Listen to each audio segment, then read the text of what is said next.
SMC की new policy gazette में भी शाया कर दी गई है। आज जो हम डिस्कस कर रहे हैं इसका हम पॉइंट सी डिस्कस करने लगे हैं, जिसमें हम मैनुअल यूटिलाइजेशन ऑफ फंड्स, यानी इस फंड्स को हम यूटिलाइज किस तरह से करना है, इस फंड्स को हम यूटिलाइज किस तरह से करना है, इसकी डिस्कशन आज हम कर रहे हैं। इसके टोटल पॉलिसी के उन्होंने 7 पॉइंट्स दिए हैं। हम वन बाय वन इसको डिस्कस कर लेते हैं, लेकिन इसको मुकम्मल समझने के लिए एक बात आपने माइंड में रखनी कि वीडियो को हमें पूरा देखना है, ताकि ये आपको मुकम्मल तौर पर समझ आ जाए कि हमने इसको कैसे डील करना है, किस तरह से लेके चलना है, टैक्सेस के क्या मामला इसमें होंगे, फिर कैसे अप्लाई होगा। तो उसमें जो पहला पॉइंट है, करें ज्वाइंट ऑपरेशन होगा एसएमसी के बैंक अकाउंट का, इसमें हेड टीचर जो मेल या फीमेल जो भी स्कूल होगा, जो भी केसेस का होगा, 7/22 का होगा, जो को सिग्नेटरी होगा। इन दोनों के साइन के साथ ये जो एसएमसी का जो अकाउंट होगा वो इन दोनों के साइन के साथ ऑपरेट होगा। सेकंड बार में कहने के बाद एनुअल स्पेंडिंग जो होगी इनकी वो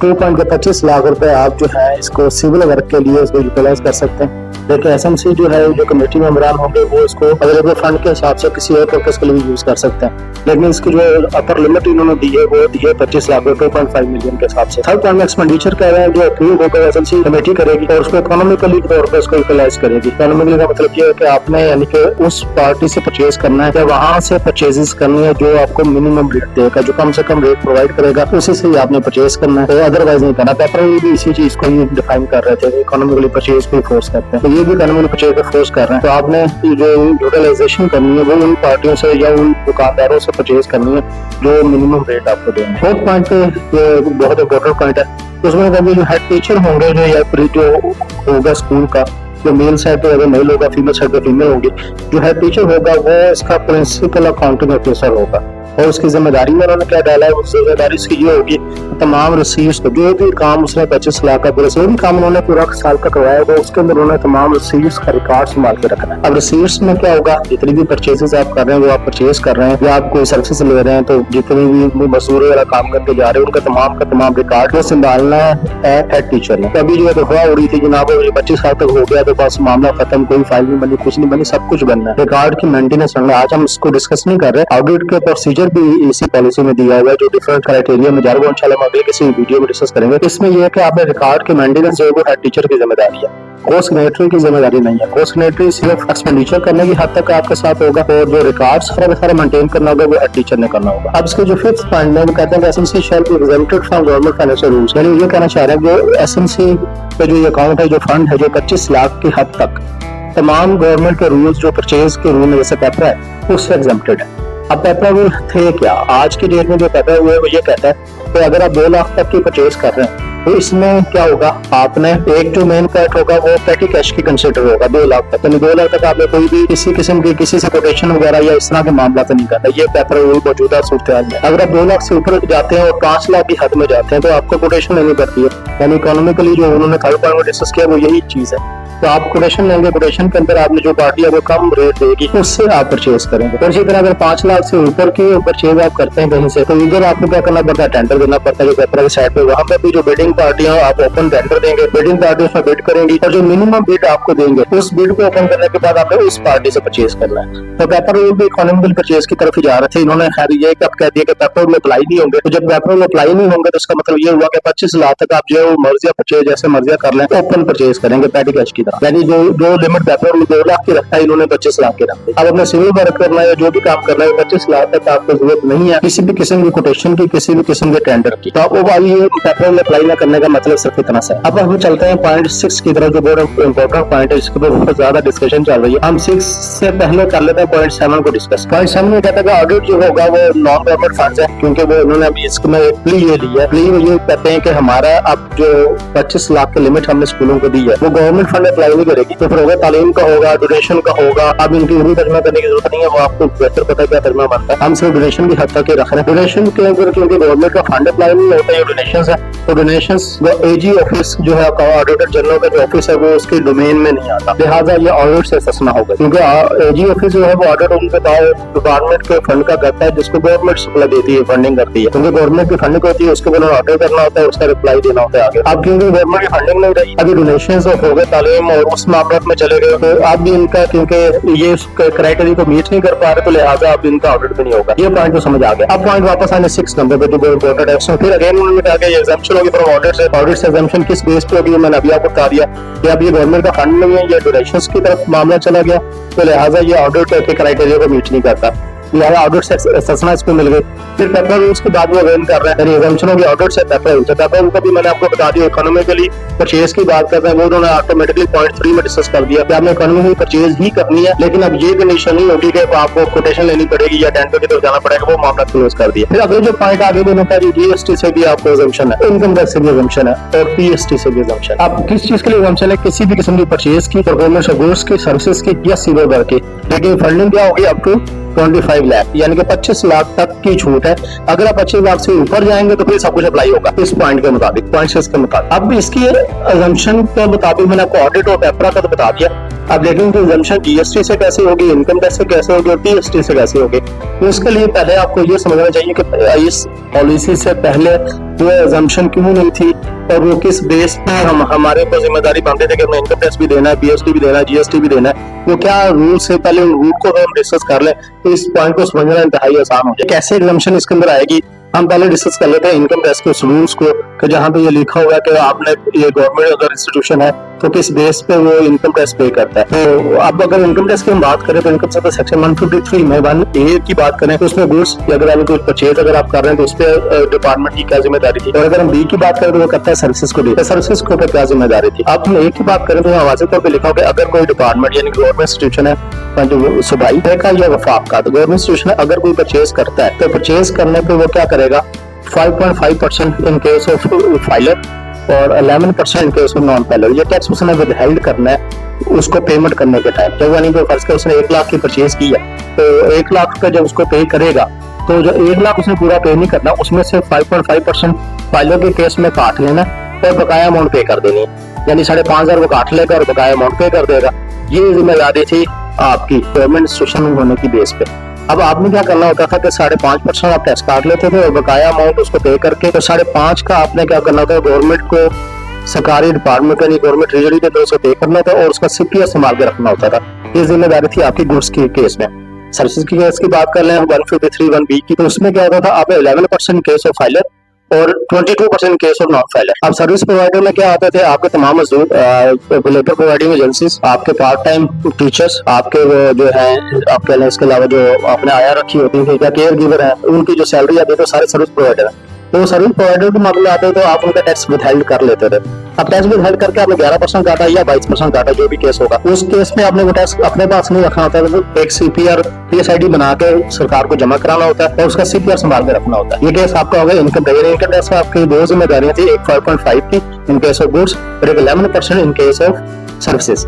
ये आपकी इनकम है। आपको जो आपको पॉइंट 6 की बात कर रहा है कि एग्जम्पशन है आपको इनकम टैक्स की, इट मीन कि अब आपको विदहोल्डिंग एजेंट्स इन्होंने बाहर निकाल दिया। पहले आपको विदहोल्डिंग एजेंट के तौर पे आपको इनकम टैक्स में काम करना होता था और ये 2 चलान अपने संभाल के रखने होते थे। अब क्योंकि ये पॉलिसी आपको सस्ता दे रही है, लिहाजा अब आपने क्या करना है, ना 5.5% टैक्स विदहेल्ड करना है आपने गुड्स की सूरत में और ना ही 11% टैक्स विदहेल्ड करना है सर्विसेज की सूरत में। दोनों टैक्सेस आपने जो विदहेल्ड ही नहीं करने तो आपने जमा भी नहीं कराने। इट मीन अगर आपने 1 लाख की परचेज की है तो आपने 5.5% टैक्स नहीं काटना, आपने पूरा का पूरा 1 लाख उसको पे कर देना है और कोई सीपीआर आपके पास नहीं होगा, ना कोई आपसे पूछा जाएगा सीपीआर कहाँ पर। इट मीन इनकम टैक्स के दोनों सीपीआर खत्म हो गए इस पॉलिसी के मुताबिक। अब बात कर लेते हैं पीएसटी की। पीएसटी के सूरत में क्या था, पंजाब सेल टैक्स अप्लाई होता था पंजाब रेवेन्यू अथॉरिटी की तरफ से, यानी कि जब कोई आप किसी से रजिस्टर फर्म से अगर आप लेबर की सर्विसेज ले रहे हैं, वो लेबर प्रोवाइडिंग एजेंसी अगर आपको लेबर प्रोवाइड कर रही है और आपको तो सिविल वर्क करवा रही है, तो आप वो क्या करती थी, पीएसटी आपको चार्ज करती थी। आपकी जिम्मेदारी अंडर पीएसटी रूल्स जो थी, पंजाब सेल टैक्स के जो पीआरए के रूल्स हैं, उसके अंदर आपकी जिम्मेदारी ये थी टोटल का टोटल 16% पीएसटी आपने विदहेल्ड करना होता था और सरकार को सीपीआर के थ्रू यानी पीएसआईडी क्रिएट करके सरकार को जमा कराना है और उसका रिकॉर्ड वगैरह संभाल के रखना। तो अब क्या होगा इसी पॉलिसी को अगर हम देखें, एग्जम्पशन आपको मिली, रोटी में एग्जम्पशन क्या होगी, आप फिर कोई गोल्डी एजेंट के क्राइटेरिया से बाहर हो गए, तो अब क्या होगा, पीएसटी आपने विदहेल्ड नहीं करना। जब आप पीएसटी विदहेल्ड नहीं करेंगे तो साहब तो जमा भी नहीं करवाएंगे, जब जमा नहीं करवाएंगे तो उसका सीपीआर भी रखने की जिम्मेदारी आपकी खत्म हो गई। इसका मतलब ये नहीं है कि आपको पीएसटी पे नहीं करना, पीएसटी विदहेल्ड करके सरकार को पे नहीं करना। अब आप वही बात है, अगर आपने सर्विसेज 1 लाख के लिए तो ना आपने 11% टैक्स विदहेल्ड करना है इनकम टैक्स की सूरत में, ना ही आपने 16% पीएसटी विदहेल्ड करना है। टोटल का टोटल 1 लाख आप सप्लायर को देंगे, वो लेके अपने आपकी काम पूरा करेगा, लेके चला जाएगा। आपके पास ना सीपीआर आपने पीएसटी का रखना है, ना उसकी सर्विसेज के ऊपर जो आपके 11% पीएसटी था वो आपने संभाल के रखना। दोनों सीपीआर के ऑप्शन आपके खत्म हो। अब आ जाए जीएसटी के, जनरल सेल टैक्स के रूल की बात करें। जनरल सेल टैक्स रूल जो आपके पास 11 स्केड्यूल पड़ा हुआ है, इसमें देखें तो सेकंड पोर्शन में ये सारी डिटेल लिखी हुई है कि गवर्नमेंट इंस्टीट्यूशन जो होंगे वो जिम्मेदार होंगे टोटल जीएसटी जितना चार्ज हुआ उसका 20% विदहेल्ड करके जमा कराने के। यानी कि पहले जो थे इस पॉलिसी से पहले आपकी जिम्मेदारी ये थी कि अगर सप्लायर आपको फॉर एग्जाम्पल जीएसटी चार्ज करता है 1 लाख रुपए, तो आपने 1/5 यानी 20% उसका टैक्स विदहेल्ड करना होता था, यानी 20,000 रुपए, और वो सरकार को जमा कराना होता था उस आप कह लें सप्लायर के बिहाफ पर, तो उसका सीपीआर आपने संभाल के रखना होता था। अब क्योंकि ये रूल अप्लाई नहीं हो रहा, तो लिहाजा अब क्या होगा, आपकी जिम्मेदारी जो आपकी 20% जीएसटी विदहेल्ड करने की थी वो भी खत्म हो गई। तो इट मीन हम ये कह सकते हैं जो 6 पॉइंट है जो आपको एक्सप्लेन कर रहा है एग्जामिशन के, वो ये कहना चाह रहा है कि आप ऑडिट से ससना आपको हासिल होगी क्योंकि आप क्या डोनेशन को डील कर रहे हैं। अब आपका डोनेशन है फिर तालीम का फंड है, सरकारी फंडिंग आपके पास नहीं आ रही, लिहाजा आप ऑडिट से फारिग होगा। आपका ऑडिट एजी ऑफिस नहीं करेगा, इसका एक अलग क्राइटेरिया जो मैंने कहा आपको अलग किसी वीडियो में मैं आपको डिस्कस करूंगा। पेपरा आपके एग्जामिशन होगी 2.5 मिलियन तक की, यानी 25,000 तक अगर आपने परचेज करनी है तो पेपरा आपका टाइम होगा, आपको ना कोटेशन लेने की जरूरत है ना टेंडर में जाने की जरूरत है। ये चीज भी खत्म हो गई। जनरल सेल टैक्स क्योंकि आप पहले 20% विदहोल्डिंग करने के जिम्मेदार थे, अब ये पॉलिसी आपको कह रही है कि आपने टैक्स विदहेल्ड नहीं करना। अब देखें ना, अब सिंपल सी बात है, अब ऐसा तो नहीं होगा कि आप किसी दुकानदार के पास जाएं और उससे कहेंगे जनाब हम एसएमसी के मेंबर हैं तो लिहाजा हमें जो साबुन की चक्की है आप दे रहे हैं जिसमें 100 रुपया फर्स्ट क्लास की कास्ट है और 18 रुपए उस पर जनरल सेल टैक्स है, तो 118 रुपए की आपको मिल रही है। उनसे कहिए हम एसएमसी के बंदे से लिहाजा 18 रुपए माफ करते हैं, हमें 100 रुपए की चक्की है। ऐसा कोई दुकानदार आपको चक्की नहीं देगा, ना ही पॉलिसी आपको इस तरह करने को कह रही है। पॉलिसी आपकी विदहोल्डिंग पावर्स को खत्म कर रही है। सिर्फ ये जो गलत अफवाह हो रही है कि जीएसटी खत्म हो गया, जीएसटी कैसे खत्म हो जाएगा? अगर देखें ना, अगर ऐसे जीएसटी खत्म होने लग जाए फिर तो नहीं चलता। एक इनडायरेक्ट सोर्स है पाकिस्तान की बहुत बड़ी जीएसटी। तो जनरल सेल टैक्स जब गुड्स पे लग रहा है तो दुकानदार भी कैसे आपको छूट देगा 18 रुपए की, जब उसने 18 रुपए पीछे भर के वो परचेज की हुई है चीज। तो ऐसी छूट नहीं मिलनी, यानी जीएसटी की एग्जम्पशन का मतलब ये नहीं है कि आपने सेल टैक्स पे नहीं करना, आपको चक्की वही 118 की मिलेगी। सुप्रीम की पति में जाएंगे उसमें भी जीएसटी लग के ही इंक्लूसिव जीएसटी की अमाउंट आपको मिलेगी। अगर आप बाजार से पहले दुकान अपने फर्नीचर भी लेने जा रहे हैं तो वो भी इंक्लूसिव जीएसटी ही मिलेगा। लेकिन जीएसटी के ऊपर जो 20% की विदहोल्डिंग आपके 11 स्केड्यूल बड़ी हुई जो सामने तस्वीर आपको नजर आ रही है, उसके मुताबिक आपने जो सीपीआर यानी अमाउंट डिडक्ट करके जो सीपीआर संभाल के रखना था अब वो नहीं संभाल के रखना। अगर मैं इस पूरी बात को आप कह लें कि सिंपल लफ्जों में अगर आपसे बताऊं, इस पॉलिसी से पहले तमाम सरकारी स्कूल विदहोल्डिंग एजेंट के तौर पर काम करते थे। विदहोल्डिंग एजेंट का जो मेन है उसको हम लॉ की लैंग्वेज में कहते हैं प्रिस्क्राइब पर्सन। तो ये प्रिस्क्राइब पर्सन जो होते हैं इनका मकसद सिर्फ इतना से होता है, ये सरकार के बिहाफ पे किसी भी सप्लायर का टैक्स काट के जमा करा देते हैं कुछ पोर्शन, ताकि रिकॉर्ड के अंदर फिगर चली जाए और ऐप बड़ी आसानी से बंदे को जाके पकड़ ले। ये आपके पास पावर्स थी इस पॉलिसी से पहले, इस पॉलिसी ने आपकी ये पावर्स खत्म कर दी। बस अब आप एज ए विदहोल्डिंग एजेंट काम नहीं करेंगे। जब विदहोल्डिंग एजेंट के तौर पर आप काम नहीं करेंगे तो आप किसी भी किस्म का कोई सीपीआर संभाल कर नहीं रखेंगे, ना जनरल सेल टैक्स का संभाल कर रखेंगे, ना इनकम टैक्स गुड्स की सूरत में संभाल कर रखेंगे, ना इनकम टैक्स सर्विसेज की सूरत में संभाल कर रखेंगे, ना ही आप ये पीएसटी का यानी पंजाब रेवन्यू अथॉरिटी का संभाल कर रखेंगे। तो तमाम सीपीआर जो आपके पास पहले एक फाइल के साथ लगे होते थे, नहीं पहले आपके पास एक इनवाइस है, उसके नीचे आपका जनरल सेल टैक्स का विदहोल्डिंग का चलान है, फिर आपका इनकम टैक्स का विदहोल्डिंग का चलान है, फिर आपके पास आप कह लें कि लेबर की कोई इनवाइस है, उसके नीचे पीएसटी 100% विदहोल्डिंग का चलान है। इसी तरह आपका इनकम टैक्स जो आपका लेबर पे होता था उसका चलान होता था। ये 4 सीपीआर में जो संभाल के रखने होते थे। इस पॉलिसी के आने के बाद पॉइंट नंबर 6 के अंदर जो डिटेल लिखी हुई है इसके मुताबिक आपने कोई सीपीआर संभाल कर नहीं रखना, लेकिन पॉइंट नंबर 4 में जो डिटेल लिखी हुई है कि आपने तमाम रसीद संभाल के रखनी है। इट मीन कि आपने हल्की सी कोई परचेज करनी है, हल्की सी तो 10 रुपए की भी करेंगे तो 10 की इनवाइस आपने लाजमी संभाल के रखनी है। इनवाइस है आपने सारी मेंटेन करनी है। और इकोनॉमिकली पॉइंट नंबर 3 को देखें, इकोनॉमिकली का भी वर्ड भी लिखा हुआ है। अब ये भी आपको वर्बली तो आप कह सकते हैं हमारी पूरी कमेटी गई थी जनाब, 4 दुकानें विजिट की, एक ने हमें कम रेट की, हमने वहां से परचेज कर लिया। तो आगे का पूरी डिटेल दी है जिसको हम आगे डिस्कस करेंगे, उसमें जो पूरी टीम आपके पास आएगी तो उनको वर्बली थोड़ी बताएंगे। इट मीन कि आपको आसपास की माइसे भी बेगारी संभाल के रखनी पड़ेगी। ये कह लें कि सजी दिखा के खबी मारने वाला जो साहब होता है वो इन्होंने चलाया। इकोनॉमिकली आपको 3rd पॉइंट में दे दिया, फिर आगे पेपर से जान छुड़वा दी। अब पेपर में ये होगा, पेपर से जान छुड़ने का आपको सबसे बड़ा फायदा ये होगा टेंडर से आप बच गए। पहले जाके टेंडर देना होता था, उसके ऊपर बिडिंग होनी है, तो लंबा प्रोसेस है, लंबे प्रोसेस से आपकी जान छुड़वा दी, लेकिन बकाया रिकॉर्ड आपने सारा वैसे का वैसे मेंटेन करना है। अब पॉइंट नंबर 6 में जो सीपीआर है उससे भी जान पॉलिसी ने छुड़वा दी। अब मैंने वो बताया ना, ये सिर्फ बात है आपकी पॉलिसी की हद तक। लेकिन एक थोड़ा सा आप जरा ये सोचें, क्या पॉलिसी आपके एफबीआर को मीट कर पाएगी? यानी अगर वो आपके पंजाब गवर्नमेंट ने पॉलिसी एक बना के आपके सामने रख दी है एक आपके पंजाब एजुकेशन डिपार्टमेंट की, तो क्या वो जो वफाक का एक बहुत बड़ा इदारा एफबीआर है, ये टैक्सेस तो उसके है ना, तो ये पॉलिसी एफबीआर उसको आके पहले के सामने फ्रंट खड़ी हो सकती है, जनाब हमारी पॉलिसी ये तो हमने टैक्स पे नहीं करना। अब देखें एफबीआर इस पे क्या कह रहा है, हम जरा एफबीआर की तरफ जाके देख लेते हैं तो एफबीआर इसके ऊपर क्या मेन पॉइंट दे रहा है, ताकि हमें पता चले पॉलिसी क्या कह रही है और एफबीआर क्या कह रहा है। क्या ये पॉलिसी का ये पॉइंट नंबर 6 ये इनफ है हमारे लिए कि हम सीपीआर ना रखें और हमें एफबीआर कुछ नहीं कहता, एफबीआर में पूछेगा भी नहीं। जब वो पूछने पे आएगा, क्योंकि एफबीआर तो हर साल आपको वो देता है, लेटर इशू करता है हमारे सीईओ को, और सीईओ से लेटर मार्क होता है तमाम डीओस को, डीओ से डिप्टीज को भेजता है, फिर आप स्कूलों में जाता है जिसमें वो रिकॉर्ड मांगते हैं, जनाब आपने क्या क्या परचेज किया और किस किस पे टैक्स फाइल करके जमा करवाया, उसके सीपीआर की डिटेल में।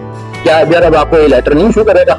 आपको नोटिस नहीं आएगा कि आपने सीपीआर जमा करवाया कि नहीं करवाया, टैक्सेस भी फाइल हुए नहीं हुए? क्या ये पॉलिसी जो पॉइंट नंबर 6 पे आप पॉइंट कह रही है कि आपने जो ससना हासिल हो गई, तो क्या एग्जम्पशन आपको एफबीआर में भी दे रही? जी, बात को मजीद समझने के लिए आप देखें 11 स्केड्यूल का टेबल आपके सामने स्क्रीन पे नजर आ रहा होगा आपको। इसमें वाजिब तौर पे लिखा था रेट्स ऑफ विदहोल्डिंग और deducting by the withholding agents as below. तो बताना चाह रहा है कि जो विदहोल्डिंग एजेंट्स हैं जो उन्होंने रेट्स डिडक्शंस करने हैं स्केड्यूल के, वो नीचे उसने दिए हुए। नंबर 1 को कह रहा है federal and provincial government departments यानी वफाक के और सूबे के जो डिपार्टमेंट्स हैं, अगर वो एक्टिव टैक्स पेयर की सूरत में तो 1/5 यानी वही मैंने आपको जो बताया था कि 20% sale tax as shown on invoice, इतना सेल टैक्स इनवॉइस पे डिक्लेयर किया हुआ है तो उसका उन्होंने 1/5 काटा यानी 20% काट के गवर्नमेंट को जमा कराना उसका सीपीआर। नंबर 2 में कह रहा है अगर वही टैक्स पेयर यानी सूबाई और वफाकी डिपार्टमेंट वही अगर tax payer as wholesale dealer distributor के तौर पर रजिस्टर होगा तो आपने 1/10 यानी 10% काट के जमा करवाना है। टोटल सेल टैक्स जो इनवॉइस पे डिक्लेयर है उसका 10%, अगर वो होलसेलर डीलर या डिस्ट्रीब्यूटर के तौर पर रजिस्टर है आपका सप्लायर, अगर आपका सप्लायर जैसे एक्टिव टैक्स पेयर है और एज ए रिटेलर रजिस्टर है तो आपने 20% काट के जमा करवाना है। ये इसकी डिटेल है। अब देखें आपकी जो पॉलिसी का पॉइंट 7 है वो इसके बिल्कुल एंटी हो गया। अब कोई भी पॉलिसी किसी भी डिपार्टमेंट के अपने आप रखें क्या कहते हैं माइंड में कि किसी भी डिपार्टमेंट की कोई भी पॉलिसी उस वक्त तक इम्प्लीमेंट होगी जो अगर एफबीआर भी उसके ऊपर कोई ना कोई एसआरओ जारी कर दे। अभी तक एफबीआर ने ना कोई एसआरओ जारी किया ना कोई नोटिफिकेशन ऐसा किया जिसमें गवर्नमेंट के स्कूल एजुकेशन या एसएमसीयू वाले मामले को उन्होंने ससना दी हो।